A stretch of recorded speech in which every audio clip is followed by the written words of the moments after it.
माँ की देखभाल। माँ अस्पताल में एक बेड पर पड़ी थी।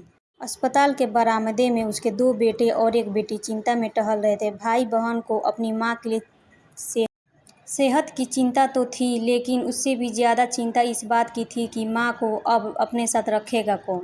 जब तक माँ स्वस्थ थी वह इन तीनों से अलग अपने पुराने घर में रहती थी, लेकिन अब ऐसा करना खतरे से खाली नहीं होता और ऐसा करने से समाज में तीनों बेटे बेटियों का नाम भी खराब होता। लोग कहते कि देखो कैसी औलाद है, बीमार माता को अकेला रहने के लिए छोड़ दिया। 1 घंटे में बिना कोई बातचीत किए वह तीनों अपने अपने विचारों में खोए हुए थे। फिर बहन ने चुप्पी तोड़ते हुए अपने बड़े भाई की तरफ देखते हुए कहा, भैया आप बड़े हैं, इसलिए आपका कर्तव्य है कि माँ को ज़रूरत के समय आप रखें और उनकी देखभाल करें। छोटी बहन की बात सुनकर बड़े भाई ने पहले अपनी पत्नी की ओर देखा और बोला, मैं इस बात से बिल्कुल इनकार नहीं करता कि बड़े होने के नाते मेरा माँ की देखभाल करने का कर्तव्य है। लेकिन तुम तो जानती ही हो कि मैं और तुम्हारी भाभी दोनों ही जॉब करते हैं। ऐसी हालत में माँ के साथ किसी न किसी को हर वक्त उनकी देखभाल करने के लिए उनके साथ रहना पड़ेगा, जो हमारे लिए बहुत मुश्किल हो जाएगा। बहन, तुम तो पूरा दिन घर ही रहती हो, तुम माँ को अपने साथ क्यों नहीं रखती? पैसों की चिंता मत करना, जो भी खर्चा आएगा मैं दे दूँगा। सुशील भैया, आप तो जानते हैं कि मैं माँ से कितना प्यार करती हूँ, लेकिन आप ये भी जानते हैं कि मेरे ससुराल वाले कैसे हैं। मैं ये बिल्कुल बर्दाश्त नहीं कर पाऊँगी कि कोई मेरी माँ को और मेरे भैया को भला बुरा कहे, इसलिए अच्छा यही होगा कि माँ को अनिल भाई के यहाँ रखा जाए। बड़े भाई सुशील ने भी छोटे भाई अनिल के यहाँ माँ को रखने के लिए सहमति जताई।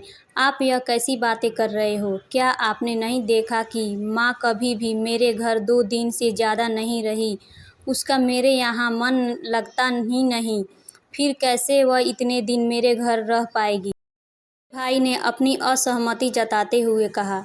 इससे पहले कि इस चर्चा का कोई नतीजा निकल पाता, एक नर्स वहाँ दौड़ते हुए आई। कहने लगी, क्या आप ही वार्ड नंबर 4 में भर्ती मरीज के रिश्तेदार हैं?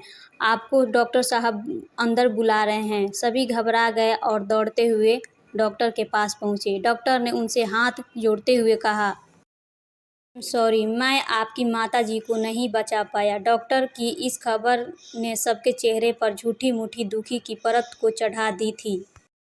सभी के दिल के किसी कोने में इस बात की खुशी भी छिपी हुई थी कि अब उन्हें माँ को नहीं संभालना पड़ेगा और माँ की वजह से उन्हें परेशान नहीं होना पड़ेगा। छोटी सी यह इमोशनल कहानी ही समाज का सत्य है। यहाँ लोग ऊपर से जो दिखाते हैं वो अंदर से नहीं होते। जो माँ बाप अपने 4-4 बच्चों को बिना किसी शिकायत के बड़ी आसानी से संभाल पाते हैं, आगे चलकर ज़रूरत पड़ने पर यही 4 बच्चे मिलकर भी उन्हें नहीं संभाल पाते या नहीं संभालना चाहते। बच्चों को यह बात नहीं भूलनी चाहिए, जैसा वह बोएंगे वैसा ही तो काटेंगे। अगर आज वह अपने माँ बाप के साथ बुरा बर्ताव करते हैं तो उन्हें यह याद रखना चाहिए कि उनके बच्चे भी बड़े होंगे और वो भी बूढ़े होंगे। जो उन्होंने अपने माँ बाप के साथ किया है, उनके बच्चे भी उनके साथ वही करेंगे। दोस्तों, अपने दिल से छल कपट निकाल दीजिए और अपने मन से अपने माता पिता की, अपने बुजुर्गों की सेवा कीजिए। अच्छे लगे हो तो मेरे चैनल को लाइक, सब्सक्राइब, शेयर करना ना भूले दोस्तों। फिर मिलते हैं नई कहानी के साथ। बाय बाय दोस्तों, बाय बाय।